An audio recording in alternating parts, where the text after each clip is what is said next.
자, 같이 읽어볼까요? 나는 누구인가? 네, 우리 보라 양육할 때도 나오는 질문이죠. 사람이면 반드시 해야 하는 아주 중요한 질문입니다. 이 질문에 대한 답을 찾아야만 인생의 참된 의미와 목적을 살아갈 수 있기 때문에 중요한 질문이죠. 그리고 이 질문에 대한 답을 찾았다면 꼭 해야 되는 질문이 또 하나 있습니다. 그건 바로 우리가 누구인가 라는 겁니다. 우리는 누구인가? 나 살기가 벅차고 나를 넘어서기 힘든 시대 아닙니까? 그래서 더욱 중요한 질문이 우리가 누구인가? 우리가 누구인가라는 질문인 것 같습니다. 왜냐하면 나는 우리 안에서만 존재감이 드러나기 때문에 그렇습니다. 내가 누구인지 우리가 누구인지를 알려면 역사를 살펴봐야 되겠죠. 오늘 시인은 현재에만 관심 두고 사는 우리들에게 눈을 돌려서 과거를 회상하라고 말하고 있습니다. 과거와 역사가 없이는 현재도 없고 나도 없고 우리도 존재하지 않습니다. 요즘 역사 논쟁이 한창이잖아요. 대한민국에. 역사 교과서를 바꿔보려고 일본도 한국에 있는 일부 분들도 노력하고 있습니다. 여러분, 나와 우리를 바르게 알 때 비로소 나의 미래는 우리의 미래와 연결되어 있기 때문에 우리의 미래가 의미 있고 가치 있게 바뀔 줄 믿습니다. 미래에 관심 없습니다. 오늘 살기 힘듭니다. 그렇잖아요. 그죠? 그래서 말씀을 보는 겁니다. 오늘 보면 시편 105편의 내용은 우리가 누구인가 라는 내용을 다루고 있습니다. 이스라엘 백성의 정체성과 관련된 내용인데요. 이스라엘 백성 정체성하고 우리하고 무슨 상관인가? 2024년을 사는 우리들이, 대한민국 땅에 사는 우리들이 이스라엘 나라 이야기하고 우리하고 무슨 상관인가? 예수 그리스도를 통해서 이스라엘이 말하고 있는 이 정체성이 우리의 정체성과 연결되는 줄 믿습니다. 오늘 말씀 이스라엘 백성들의 정체성에 대해서 한번 생각해 보려고 하는데요. 이스라엘 백성들의 정체성은 성전에 있었습니다. 성전, 신전에 있었던 거예요. 신전은 뭐 하는 곳입니까? 제사 드리는 곳이죠. 이스라엘 백성들은 성전에서 제사 드리는 것을 통해서 형성됐어요. 그런데 이 시가 기록된 이 상황들을 보면, 배경 상태를 보면 지금 현재는 어떤 상태냐면 이스라엘의 정체성의 핵심인 성전이 바벨론에 의해서 무너져 버린 때를 말하고 있어요. 나라가 없어졌고 이방 땅에 포로로 잡혀와 있는 상황에서 성전 제사를 드릴 수 없는, 그럼 뭐가 되는 거예요? 정체성을 잃어버릴 수 있는. 이대로 가면 모두가 바벨론의 신 마루둑을 섬기고 바벨론에 충성하면서 살아갈 수밖에 없어요. 이러한 배경 속에서 시인은 자기 백성들에게 우리는 누구인가를 선포하는 것입니다. 시인은 우리가 바벨론에 살지만 바벨론 사람들이 아니다. 이게 무슨 말입니까? 포로 신분이지만 하나님의 백성이다. 포로인가? 하나님의 백성인가? 여기 제가 보물이라고 썼는데 이것을 이따가 풀어드리도록 하겠습니다. 바벨론에 살지만 바벨론 사람 아니다. 포로 신분이지만 하나님 백성이다. 역사를 회고합니다. 그리고 역사 가운데 지금까지 함께 하신 하나님을 소개합니다. 사실 현실에서는 하나님이 자기 백성과의 관계를 끊으신 것 같아요. 하나님이 신들의 전쟁에서 패배한 것 같아요. 성전도 무너졌고 바벨론의 포로로 잡혀와 있거든요. 근데 아니라는 거예요. 시인이 볼 때 아니라는 거예요. 여러분들이 볼 때는 하나님이 우리의 관계를 끊는, 우리의 정체성이 이제 제로가 되어버린 상태지만 아니라는 겁니다. 시편 105편이 오늘을 살아간 우리들에게도 말씀합니다. 하나님이 우리에게 너무나도 소중하고 힘이 되시는 분이다. 그분은 우리를 절대로 놓지 않으셨다. 여러분, 살아가다 보면 현실 세계 속에서, 일상 속에서 하나님과 연결점 찾기가 쉽지 않지 않습니까? 헤아려 볼 때 이 본문의 배경인 바벨론의 포로로 잡혀가 있는 노예 신분의 사람들이 하나님과 연결점을 찾는 게 쉽지 않잖아요. 우리 오늘 재현자매 기도문에 참 놀랍게 써있더만요. 예. 온 땅의 주인이신 하나님이 통치하시는 세상이다, 이런 표현을 썼는데 어떻게 그런 관점을 이 젊은이가 가질 수 있을까요? 사람들은 그런 거 모릅니다. 원래 존재하는 세상이고 그런가 보다 하고 그냥 살기 바쁘지, 이 땅의 주인이 누군지, 우리의 생명의 주인이 누군지 생각하지 않습니다. 현실에서 일상 가운데서 하나님과 연결점 찾기 어렵습니다. 근데 바벨론 포로는 어떻겠습니까? 더하죠. 그 당시에 문화로 보면 이거는 말도 안 되는 이야기입니다. 그래서 여러분 어떻게 삽니까? 사람들이 미래에 대한 두려움으로 삽니다. 한번 손을 들라고는 하지 못하겠고, 여러분 미래에 대해서 두렵지 않은 사람 손 들어보세요. 손을 들지 말라고 했어요, 제가. 미래에 대한 두려움이 없는 사람 손 들어보세요. 미래에 대한 두려움이 있죠. 그리고 세상은 우리를 압박해 옵니다. 너 그렇게 살면 루저가 될 거야, 패배자가 될 거야, 열심히 살아야 돼, 남들보다 더 열심히 살아야 돼, 압박해 옵니다. 그러다 보면 나를 보면 소망이 없습니다. 내가 뭘 할 수 있을까? 남 얘기가 아닙니다. 제 얘기였어요. 제 딱 20살 때 도대체 내가 뭘 할 수 있을까? 소망 없이 어떻게 삽니까? 그냥 숨 쉬면서, 생명을 마감할 수는 없고 하루하루 그냥 벅차게 살아가는 게 우리의 일상이 될 수 있습니다. 하지만 오늘 시인은 우리의 시선을 이 암담한 현실과 불투명한 미래에 두지 말라고, 거기에 두지 말라고, 이 바벨론 포로의 신분과 바벨론에 두지 말라고, 우리의 시선을 말씀 앞으로 돌리라고, 말씀 앞에 돌아와서 하나님께 시선을 두라고 말씀하고 있습니다. 여러분, 우리는 어떤 사람일까? 이걸 적용해 보면 우린 누구인가? 같이 읽어볼까요? 세상에 살고 있지만 세상에 속한 사람이 아니다. 신분은 포로이지만 자유자로 살아간다. 여러분, 포로 맞죠? 일의 포로가 돼 있고, 돈의 포로가 돼 있고, 건강의 포로가 돼 있고, 자녀의 포로가 돼 있고, 고3은 수능의 포로가 돼 있고, 다 포로가 돼 있어요. 근데 자유자로 살아갈 수 있습니다. 세상에 살고 있지만 세상 사람이 아닐 수 있습니다. 어떻게? 우리는 어떤 사람인지, 첫 번째로 우리는 어떤 사람일까요? 같이 읽어볼까요? 하나님을 찬양하는 사람들이다. 아니, 너무나 뻔한 이야기를 1절과 4절에서 강력하게 이야기하고 있어요. 시인은 사람들에게 명령어를 많이 사용했습니다. 하나님께 감사해라, 이름을 불러라, 만민에게 알려라, 노래해라, 찬양해라, 그분이 행하신 놀라운 일들을 전해라, 이름을 찬양해라, 주님을 찾으라, 그 얼굴을 구하여라. 세 번역에는 이 표현이 없지만 시편은 개역개정으로 읽는 게 더 좋습니다. 개역개정을 시적으로 써놨기 때문에, 그리고 풀어놓은 게 세 번역이에요. 두 개를 다 보면 좋습니다. 우리는 누구인가? 첫 번째로 하나님께 감사하고 찬양하는 사람들이다 하는 거죠. 여러분 모르지 않죠? 알고 계시죠? 근데 여기 제가 뭐라고 했냐면 우리는이라는 주어를 사용하고 있다는 걸 아셔야 돼요. 나는 감사하고 찬양하는 사람들이다가 아니고 우리는 감사하고 찬양하는 사람들이다. 시인이 지금 자신은 하나님과 관계가 좋거든요. 하나님을 찬양하거든요. 근데 백성들이 지금 다 어떤 상황이에요? 절망의 상황이거든요.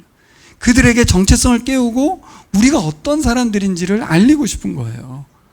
여러분 왜 다른 사람들이 전부 하나님을 찬양하며 감사하며 살아가고 있는가요? 어떠신가요? 그분들에게 시인처럼 너는 하나님을 찬양하는 사람들이 이렇게 말하는 게 아니라 우리는 하나님을 찬양하는 사람들이야. 이게 좀 느낌이 다릅니다, 여러분. 우리는 그동안 개인을 깨우려고 했어요.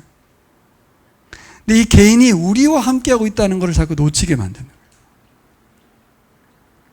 그리고 우리 스스로도 그냥 무조건 나, 혼자 나밖에 없는 사람들이죠. 요즘 나만 아는 사람, 나뿐인 사람, 나쁜 사람이라고 하잖아요. 함께 한다는 거에 대해서 잘 몰라요. 근데 여기 보면 이 찬양에 대해 좀 생각해 볼 필요가 있어요. 여기 보면 하나님을 찬양한다고 했는데 저는 이걸 읽었을 때 이렇게 이해했어요. 포로지에 살면서 현실이 힘들고 어려워도 어떻게 해서든지 하나님 찬양해라. 믿음으로 인내하고 잘 버텨라. 하나님 찬양하면서 좀 살아라. 이렇게 들었거든요, 처음에. 근데 설교 준비를 하니까 그게 아니야. 설교를 하려고 말씀을 연구해 보니까 시인이 사용한 단어들을 자세히 살펴보면 그럼에도 불구하고 현실을 감내하면서 이겨내면서 수동적으로라도 감사를 해라 그런 말이 아니고요. 우리가 처한 현실 가운데서 적극적으로 하나님을 찬양해야 된다 이렇게 말하고 있어요. 이게 우리는 하나님을 소극적으로 수동적으로가 아니라 어쩔 수 없이 율법적으로가 아니라 능동적으로 적극적으로 찬양하는 사람들이다 이렇게 말합니다. 시인이 얼마나 강력하게 하나님에 대해서 찬양하라고 말하는지 그냥 이 정도가 아니에요. 여러분 찬양하세요가 아니라 뭐라고까지 했냐면 사람들이 하나님을 알 수 있도록 널리 선포하고 가르쳐라 이렇게까지 말했어요. 오늘 내용을 보면 그분이 하신 기이한 일들을 어떻게 하라? 목소리로, 노래로, 악기로 찬양하라 이렇게 말합니다. 이 찬양하라는 악기를 동원하라고 한 뜻이 포함되어 있다고 합니다. 또 놀라운 일에 대해서 말한다 이건 무슨 뜻이냐면 스스로 압도되어서 깊이 생각하면서 말하라 그런 뜻이래요. 그러니까 우리는 찬양할 때 흥얼거리잖아요. 찬양을 하나님께 드리기보다는 사실 나 즐겁자고 할 때도 많거든요. 기분 전환을 위해서 그냥 막 따라 부를 때도 많죠. 근데 성경은 뭐라고 되어 있냐면 하나님이 하신 놀라운 일에 대해서 깊이 생각하고 스스로 압도되어 가지고 그걸 말하라는 거예요. 마치 우리가 경이롭고 신비한 체험을 하게 되면 나도 모르게 막 주저하지 않고 막 말하고 다니잖아요. 우리 재현이가 부산에 갔는데 부산이 다 아는 줄 알았는데 오늘 보니까 뭘 보니까 신비한 걸 경험했어요. 그럼 목사님한테 와가지고 목사님 부산이 정말 멋진 게 있어요 이렇게 말을 하잖아요. 그죠? 누가 시킨 게 아닌데 왜 그래요? 내가 봐도 이거는 널리 알려야 될 소식이야. 거기 한번 꼭 가보세요. 이렇게 말하게 되거든요. 하나님에 대해서 그 하나님이 하신 놀라운 일들에 대해서 깊이 생각해서 그것을 말하라는 거예요. 그래서 잘 보세요. 이 찬양은 단순히 하나님을 음악의 대상, 음악의 대상으로 축소시키는 게 아니라 그분이 하신 비범한 일들이 깊이 있는 표현을 통해서 알려줘야 된다는 거예요. 그 고민해야 되는 거죠. 어떻게 이 하나님의 놀라움과 영광스러움과 비범함을 내가 어떤 언어로 설명을 할까? 이거 고민해서 말하라는 거예요. 그러니까 이게 그냥 찬양하라는 게 아니잖아요. 그죠? 그리고 수동적으로 막 힘든 가운데서도 찬양 불러야지. 그래 감사해야 돼. 이게 아니라는 거예요. 지금 적극적으로 해야 된다는 거예요. 근데 이들이 누구라고요? 포로. 우리는 포로는 아니잖아요. 그죠? 자유자인데? 여기 만민에게 하나님을 적극적으로 알게 하라라는 단어는 안다는 단어, 야다라는 단어가 아시죠? 야다. 근데 야다라는 단어가 어떤 의미가 포함되어 있냐면 관찰하라, 깨닫다, 발견하다, 인식하다, 이해하다 이런 표현이 되어 있습니다. 그리고 마지막으로 가르치라까지 되어 있어요. 능동적으로 사람들한테 하나님에 대해서 가르치라 이렇게까지 찬양에 포함되는 내용이에요. 제가 그래서 말씀 준비하고 설교 준비하다가 회개했습니다. 시인이 말하는 찬양과 감사는 다른 거구나. 그냥 찬양하고 감사해야 해 라고 한 게 아니라 그러니까 그렇게 받아들였으니 제가 어떻게 해요? 내 기분이 내키면 찬양하고 아니면 못할 수도 있지 이렇게 했어요. 근데 우리들은 그런 존재가 아니에요. 포로지에 있어도 암울해도 미래가 불투명해도 하나님에 대해서 깊이 묵상하고 그분을 알리고 표현을 잘 사용해야 하고 사람들에게 가르치기까지 하라는 그럼 하나님 먼저 알아야겠죠. 시인은 우리의 정체성이 하나님께 감사하고 찬양하는 사람들이다. 어떻게? 적극적으로, 능동적으로. 자, 이게 우리의 정체성이라는데 공감이 되시나? 하실 수 있겠습니까? 네, 해야 됩니다. 사람들에게 하나님을 알리는 일을 적극적으로 하는 사람들이다. 그런 뜻이래요. 그들이 하나님 관찰하고 깨닫고 발견하고 인식하도록 가르치라고 했어요. 아, 그렇구나. 그래서 여러분들에게 한 가지 제안하고 싶어요. 제가 고등학교 때 신앙생활 하는데 한 가지 깨달은 게 있어요. 찬양을 부르는데 찬양이란 게 뭡니까? 하나님이란 분에 대해서 높여드리는 거잖아요. 그 노래를 부르는데 다들 조용히 부르더라고요. 근데 제가 하나님을 높여드리는 건데 왜 조용히 부르지? 이거는 크게 불러야 될 건데. 그래서 찬양은 크게 불러야 되는 거구나. 그때 제가 그때부터 찬양 부를 때 좀 바뀌었어요. 큰 소리로 적극적으로 박수 치면서 하나님을 높이는 건데 어떻게 하다 보면 흥얼거리게 되는, 그건 아니다. 찬양은 그렇게 부르는 노래가 아니고 세상 노래는 정말 적당하게 불러야 되는 노래지만 찬양만큼은 크게 외쳐야 되는 것이구나. 제가 깨달은 바입니다. 여러분도 공감이 되신다면 그렇게 한번 바꿔보세요. 찬송가를 부를 때도 크게 부르면 마음을 쏟게 돼요. 왜냐하면 목소리가 커지면서 음도 틀리면 안 되거든요. 그리고 가사도 틀리면 안 되고요. 이 분위기도 맞춰야 돼요. 목소리를 좀 높여야 되겠다. 현실이 어떤데? 포로민이고 포로지에 사는데도 그렇게 살아야 한다고. 그렇게 사는 사람들이라고.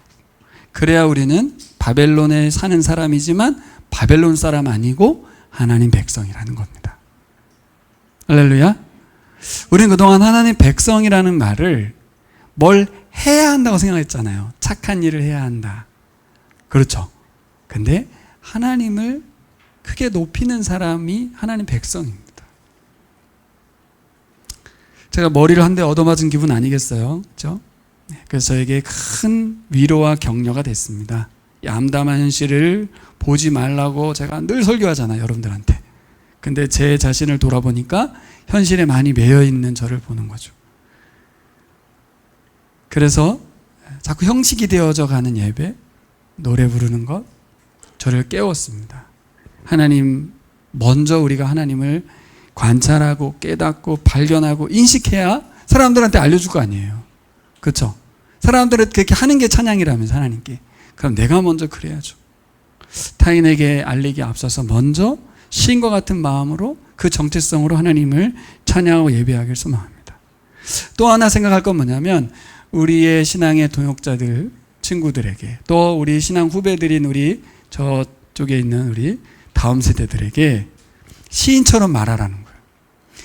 우리들은 하나님을 적극적으로 찬양하는 사람들이야 라고 제 설교만이 아니라 여러분도 똑같이 사람들에게 말하는 사람들이 되어야 될 줄 믿습니다.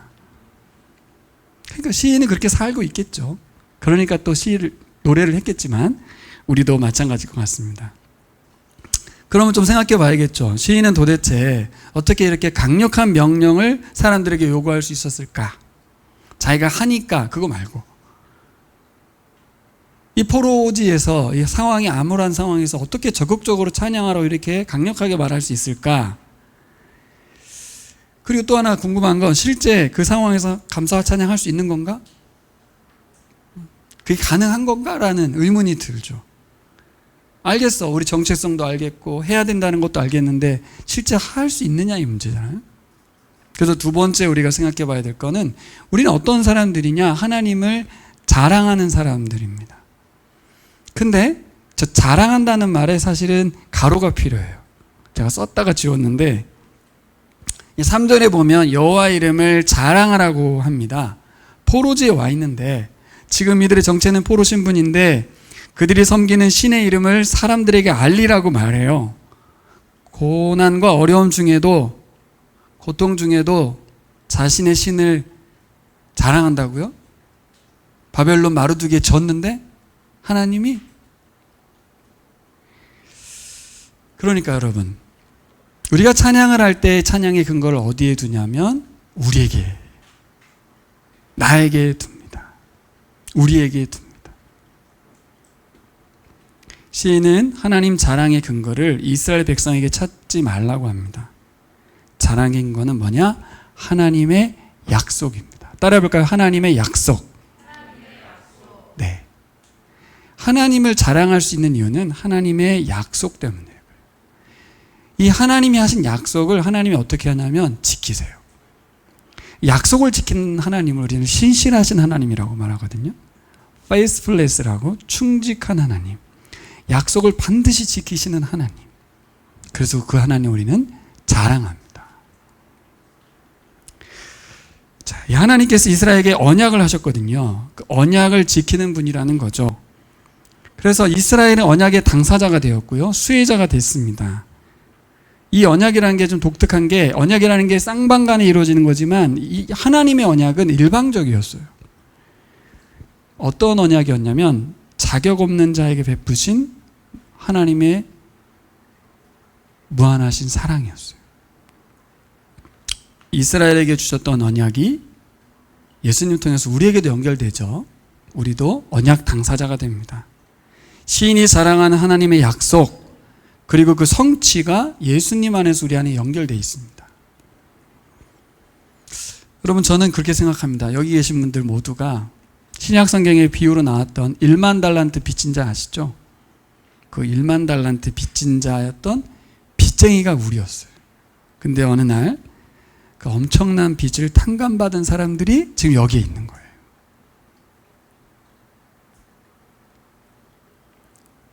여러분, 우리는 이 약속의 말씀을 주신 하나님을 자랑합니다.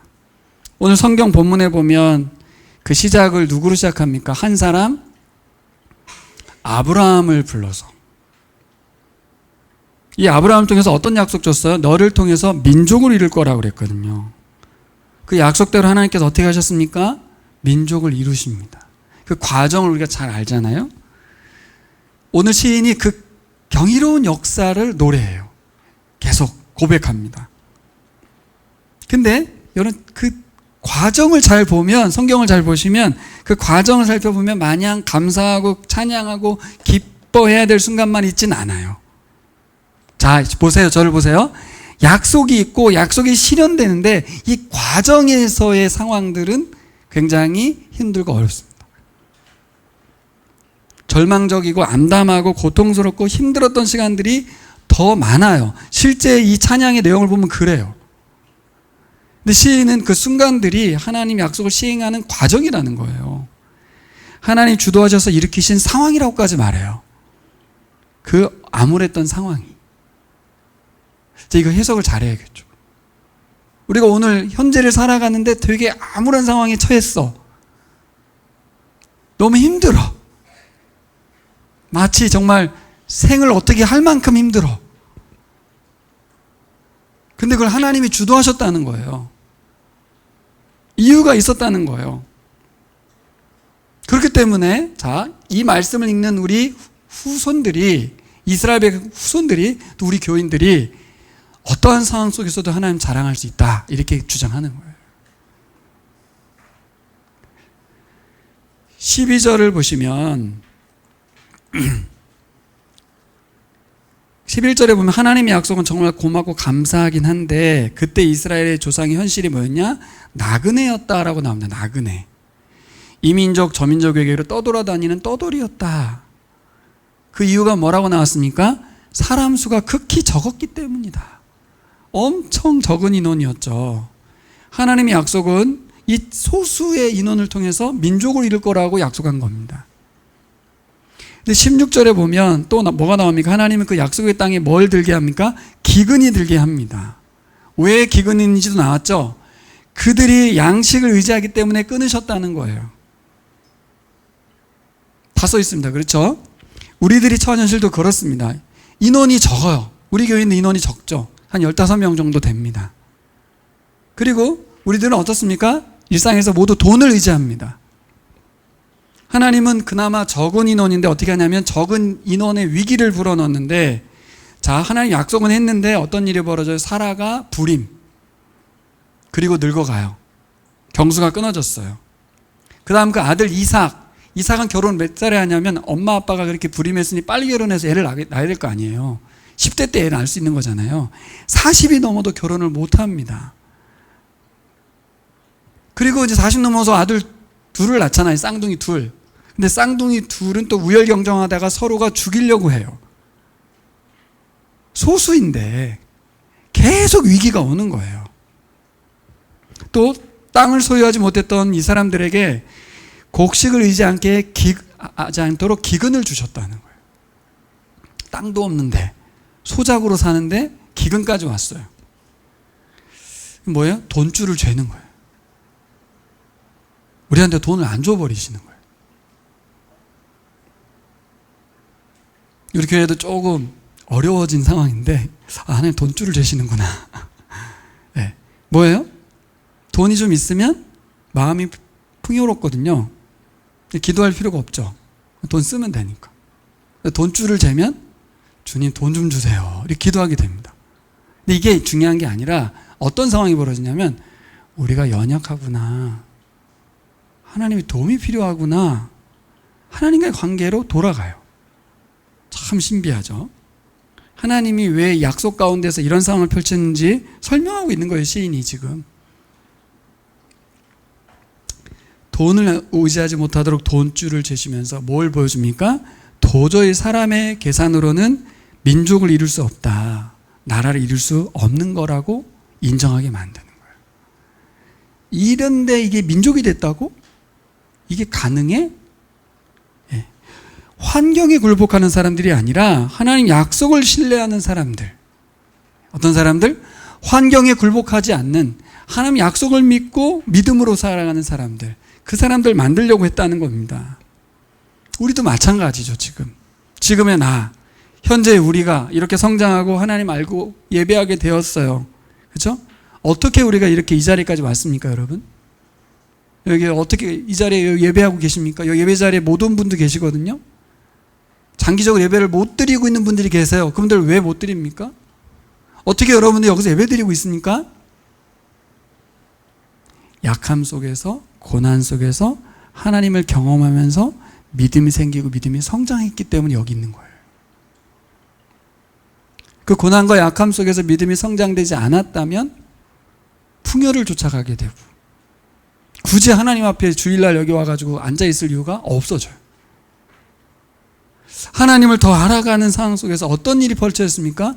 고난과 어려움과 역경과 환난이 우리를 하나님 앞으로 더 가까이. 여러분, 사람들은요, 상황과 환경에 상관없이 하나님을 자랑하는 사람들인 줄 믿습니다. 우리들이 그런 사람들입니다. 여러분, 이 불신의 시대에, 기독교 폄하 시대에도 여러분 하나님 자랑할 수 있겠습니까? 할 수 있습니까? 우리는 그런 사람들이라는 거예요. 우리 개인의 잘됨과 잘남의 근거가 아니라 하나님의 신실하심 때문에 여러분 자랑이 될 줄 믿습니다. 이게 지금 시인이 하고 있는 말이에요. 17절 보면 17절 그런데 주님은 그들보다 앞서 한 사람을 보내셨으니 그는 종으로 팔린 요셉이다. 요셉 이야기가 자세히 기록되죠. 요셉은 종으로 팔려 형들보다 먼저 이집트로 갑니다. 18절을 보면 뭐라고 되어 있습니까? 사람들은 그 발에 착고를 채우고 그 목에는 쇠칼을 씌웠다. 요셉이 처한 상황은 감사할 수도 없고 찬양할 수도 없고 불가한 절망과 고통의 장면이죠. 그런데 시인은 하나님이 요셉을 먼저 보내셨다. 그리고 여러분 아세요? 처음엔 요셉 때문에 그들이 좋았잖아요. 근데 요셉 때문에 다 노예가 돼버렸어요. 전 이번에 이걸 알았어요. 그러네. 이들의 신분이 요셉 때문에 다 이집트의 노예가 돼버렸어요.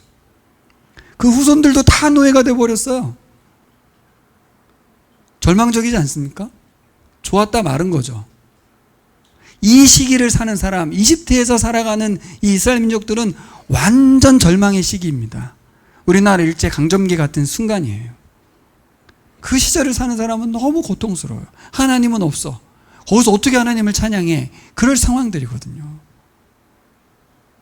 괜히 요셉이 이집트 땅 넘어와가지고 우리가 이렇게 노예가 돼버린 거잖아요. 그런데 그렇게 이집트의 노예로 민족이 끝날 것 같았는데 하나님께서 어떻게 합니까? 20절 왕이 사람을 보내어 요셉을 자유하게 하고 백성들의 통치자가 되게 하셨다. 되게 재밌는 표현인데 여러분 시편을 보면 시의 언어가 되게 중요합니다. 종이 되었다가 통치자가 됩니다. 어떤 의미입니까? 바벨론에 포로로 잡혀가 있는 이들이 이제 하나님의 약속대로 통치자로 회복될 것을 예고하는 거예요. 종이었는데 주인이 되었다. 이런 반전이 어떻게 가능합니까? 이스라엘이 정말 작은 민족인데 큰 나라가 되어서 온 땅에 복의 통로가 될 거라는 것을 이 요셉을 통해서 보여줬다는 거예요. 자, 요셉 이야기 우리에게 연결됩니까? 연결되죠. 다만 우리가 사는 시기가 어떨 때는 이집트일 수도 있어요. 바벨론일 수도 있어요. 그래서 제가 우리는이라고 한 겁니다, 여러분. 나는 바벨론에 살지 않고 포로에서 돌아온 사람이고 싶잖아요. 나라가 빼앗기기 전에 다윗 왕 때의 백성이고 싶지 않습니까? 그래서 우리는입니다, 우리는. 우리가 다 연결되어 있어요. 여러분 그 시각을 갖고 하나님의 이 큰 역사 가운데 그 우리는의 나를 볼 수 있으면 좋겠어요. 그래야 하나님을 신뢰하죠. 그리고 나의 희생과 고난과 감내가 하나님의 선한 뜻 가운데 사용되어진다는 믿음 속에서 감당해낼 수 있지 않겠습니까? 근데 나 중심적으로 보면 왜 나는 이렇지? 왜 나만 이렇지? 이렇게 돼요. 우리는을 보십시오. 적용해 볼까요? 여러분 감사하고 찬양한다고 하는데 저분은 우리 박일남 집사님 굉장히 감사하고 찬양할 일이 있어요. 나는 내가 죽을 지경이에요. 박일남 집사님 축하해 줄 수 있어요? 어렵거든요. 근데 하나님과 연결되어 있는 상태여야 저분의 감사와 찬양의 축복이 내가 지금 힘들어도 진짜 기뻐해 줄 수 있는 거예요. 결국 우리는 하나님의 정체성으로 하나님의 자랑, 하나님을 찬양하는 사람들의 정체성이 아니면 힘듭니다. 내 상황에 따라 바뀌게 돼요.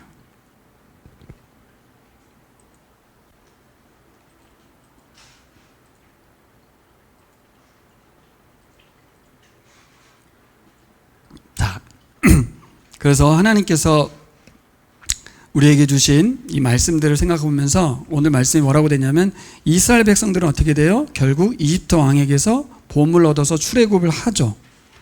홍해 바다를 마른 땅으로 건넜고 하나님 약속하신 땅에 민족을 이루어서 들어가서 살게 됩니다. 약속이 이루어지죠.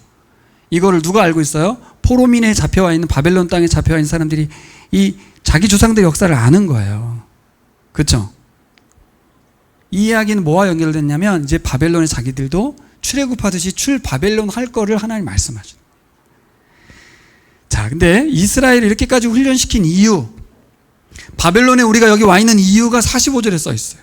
45절 읽어보세요. 시작.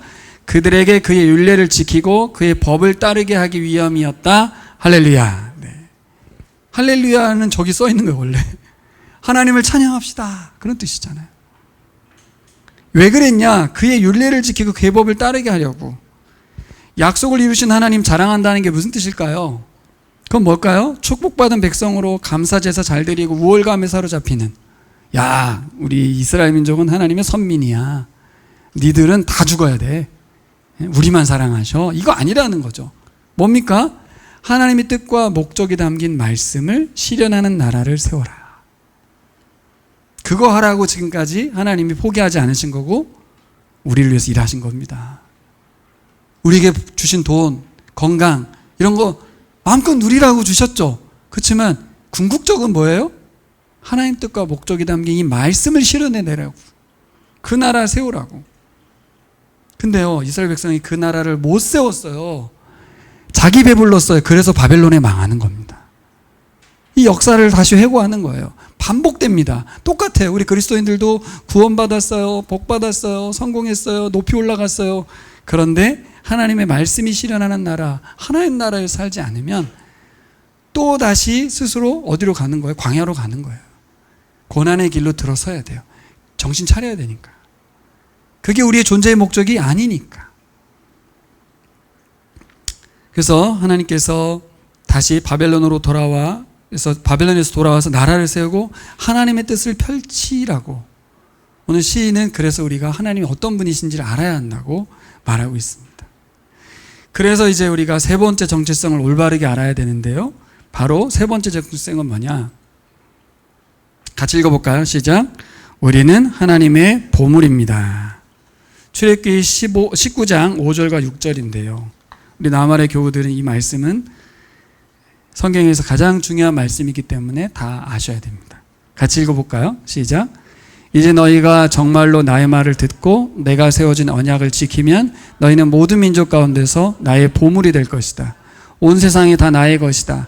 그러므로 너희는 내가 선택한 백성이 되고 너희의 나라는 나를 섬기는 제사장 나라가 되고 너희는 거룩한 민족이 될 것이다. 너는 이 말을 이스라엘 자손에게 일러 주어라. 네. 여기 여러분 이 말씀 아시죠? 여러분 잘 보시면 주어가 너는이 아니고 너희는입니다. 아까 제가 강조했던 것처럼 나는 하나님을 찬양하는 사람이다가 아니라 우리는 하나님을 찬양하는 사람이다.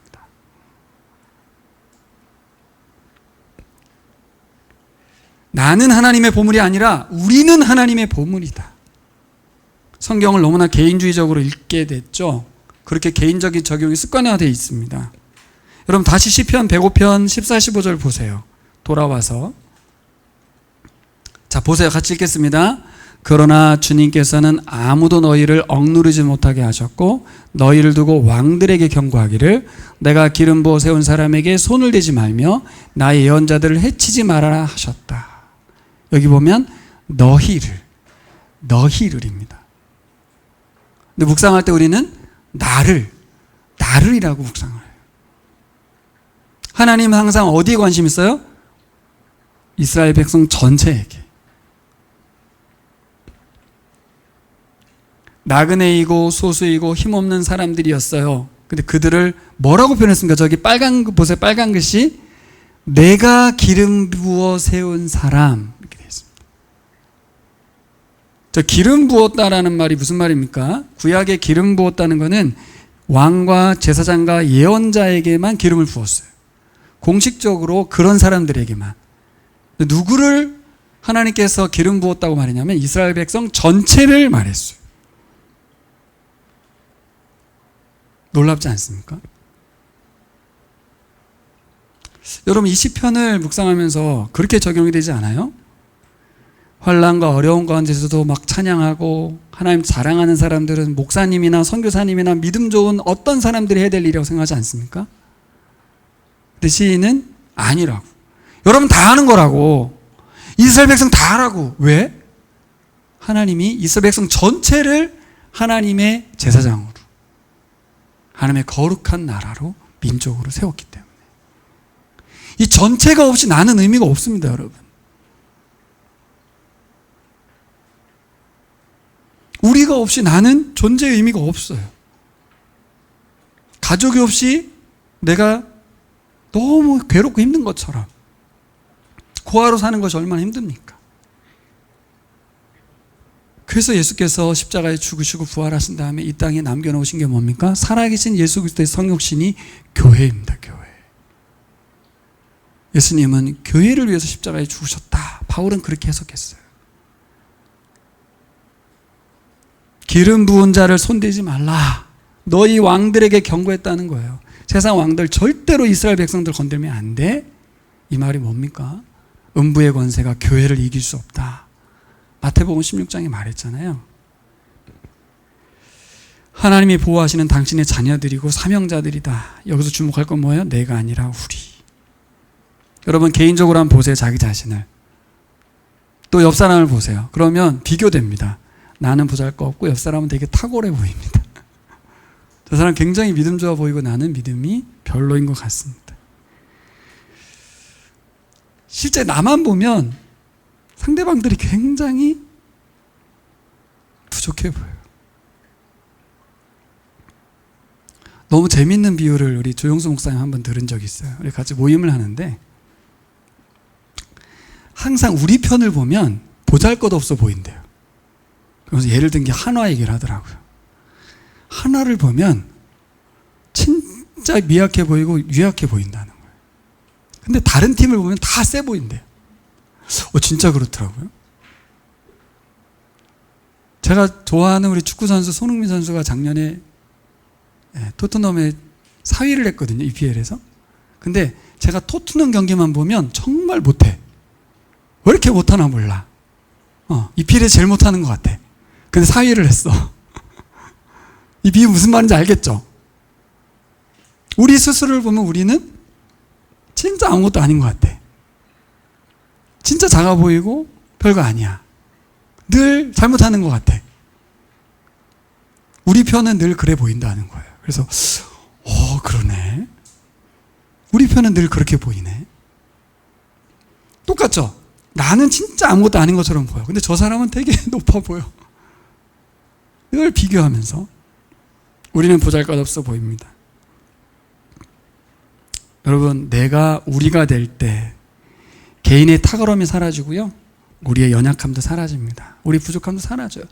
우리가 되면 달라져요. 우리 안에 있는 나를 보시기 바랍니다. 나만 보니까 그렇지. 그러니까 우열을 가리지. 모두가 하나님 자녀고, 모두가 보물이고, 모두가 제사장이고, 모두가 거룩한 나라입니다. 저희 보물이라는 단어는 여러분 제가 말씀드렸었지만 세귤라라고 하는 보배라는 단어예요. 나의 보배야. 저에게 보배는 우리 수하고 수빈이거든요. 이 말입니다. 하나님의 보배란 얘기는 내 새끼야, 이런 뜻이에요. 내 새끼에 대한 목적이 뭡니까? 이방 모든 민족의 하나님의 자녀로서의 정체성을 확실히 보여주는 내 새끼, 이런 뜻이에요. 둘도 없는, 절대 바꿀 수 없는 내 자녀라는 게 보물이라는 뜻입니다. 나 개인으로 보면 너무 약하고 볼품없고 의미 없어 보이고 가치 없어 보이는, 적은 수고, 연약했죠. 땅도 없었어요. 사람들이 보기에 적지 않은 수입니다, 여러분. 어떨 때? 우리가 될 때. 제사장의 역할을 하고 왕과 같은 사람들로 살아갑니다. 어떨 때? 우리가 될 때. 여러분, 우리가 이렇게 적용할 수 있어요. 잘 들어보세요. 이거 되게 중요한 말인데. 자, 막바지로 갑니다. 우리 개개인이 아니라 우리가 모두 함께 하나님 자녀로 공동체로 살아갈 때 비로소 그때 우리는 하나님의 보물이 됩니까? 아니에요. 성경은 그렇게 써 있지 않아요. 우리가 이게 착각할 수 있는데, 우리가 결국 뭘 할 때, 뭐가 될 때 하나님의 보물? 아니다. 뭐라고 써 있어요? 처음부터 그냥 보물입니다, 우리는. 저거는 시내산에서 이스라엘 백성이 아무것도 하지 않았을 때 그때 하나님이 선언한 거예요. 네? 믿으시기 바랍니다. 여러분, 우리가 뭘 하고 못해서 하나님 보물이 되는 게 아니고, 우리 공동체가 하나가 돼야 보물이 되는 게 아니고, 원래 우리는 하나님의 보물입니다. 이해가 좀 되시죠? 네, 되셨으면 좋겠습니다. 감동이었어요. 그렇구나. 하나님한테 나는 보물인데, 우리는 보물인데, 늘 이렇게 우리는 뭔가 부족한 것 같고, 뭔가 유약한 것 같고, 패배주의와 세상에 대한 이 억눌림과 미래에 대한 불투명 때문에 신앙생활 열심히 하는 건 좋은데 공부는 어떡하지? 직장은 어떻게 되는 거지? 늘 저도 그 생각했어요. 20살 때. 이 신앙과 이 삶이 일치된다는 게 우리를 통해서 가능한 줄 믿습니다. 혼자서는 자꾸 그렇게 돼요. 걱정하게 되고 염려하게 됩니다. 적용해 봤습니다. 그러고 나서 여러분 시편 105편 1절부터 4절 다시 보세요. 찬양하라, 감사하라, 목소리로, 노래로, 악기로 사람들에게 알리라, 이런 말이 완전 새롭게 들렸어요. 어떻게 되니까? 내가 보물이라는 걸 알게 되니까. 우리 아버지가 이건희 회장님이세요. 그러면 제가 세상 이 대한민국에서 얼마나 당당하게 걸어 다니겠습니까? 나 삼성 회장의 아들이야, 이러면서 다니지 않겠어요? 온 세상 우주 만물 창조하신 분의 그리고 나를 위해서 십자가에 죽으신 분의 직접적인 아들 되고 딸 된다는 우리들이라면, 그렇죠? 하나님이 명령하, 너 지금 굉장히 힘들어도 하나님 찬양해야지, 적극적으로 찬양해야지. 네. 힘든 거하고 아무 상관없어요, 하나님 찬양하는 건. 그 이유는 뭐예요? 하나님은 여전히 우리를 위해서 신실하심으로 일하시고 계죠. 그 말씀을 이루어내셨고 역사 가운데 증명됐잖아요. 그냥 우리도 우리를 통해서 하나님 나라를 확장해가고 계시잖아요. 그거 감사해야죠. 하나님을 높여야죠. 그리고 결정적인 이유는 뭡니까? 우린 하나님의 보물이거든요. 자, 정리하겠습니다. 바벨론 포로지에서 현실의 암담함과 미래의 불투명 가운데서 하나님 찬양하고 감사하며 사람들에게 하나님의 기이한 일들을 알리라고 하는 이 명령, 어떻게 보면 비현실적이고 말도 안 되는 요구사항입니다.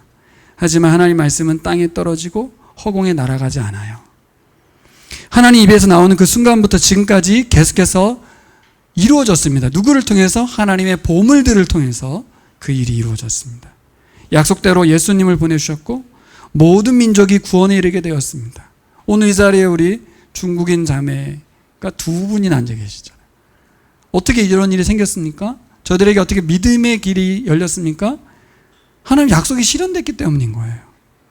어떻게 우리 희영 형제가 이 자리에 와서 복음을 듣고 간증할 수 있었습니까? 네. 오늘 우리가 말씀 들은 그 하나님의 신실함 때문입니다. 여러분, 예수님 통해서 우리도 이 시인이 고백한 하나님의 보물이 된 줄 믿습니다. 지금도 하나님은 예수님 믿는 공동체인 교회를 사랑하시는 줄 믿습니다. 교회 신자들을 보물로 삼으시고 이들을 통해서 세상을 축복합니다. 우리는 축복의 통로입니다. 시대의 암울한 상황, 한국이 많이 암울하죠.